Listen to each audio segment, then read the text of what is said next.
But I think you have to start with Tristan Newton as the best player in the Dan Hurley era. And I say that because this guy meant so much to this team. He comes in as a transfer. He remakes his entire essentially image. Wasn't always the most efficient, but he was clutch when you needed it. He was a Final Four most valuable player, an All-American. Kind of transformed himself into a guy that, very Kemba-esque, very Shabazz-esque. And I don't think you win back-to-back titles without him. That would be, I'm not even doing this in order. That's one. Then I would go Donovan Klingin.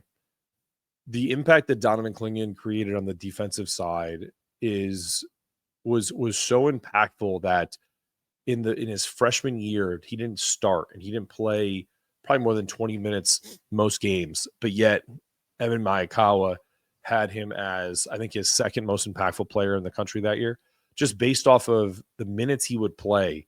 I'll never forget, like, my dad being like, hey, like, should this guy play more? And kind of the very similar kind of discourse that people had when it came to this year with Terrace and Sampson, and play them together and all this other stuff. It's like, well, Dan has a process and he does things a different way, but Klingin from the jump was so impactful that it just made total sense that there was going to be a changing of the guard when Adama Sanogo went to the pros. And that leads me to Adama Sanogo.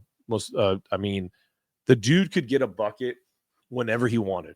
If UConn didn't run the type of offense that they ran, if they ran a traditional like 90s ISO NBA offense, he would have averaged 30 points a game in college easily. Like, his footwork, he ended up becoming a good 3-point shooter. Like, but just from his post play, he had the feet of a ballerina. Like, he just at 260 pounds, whatever he was.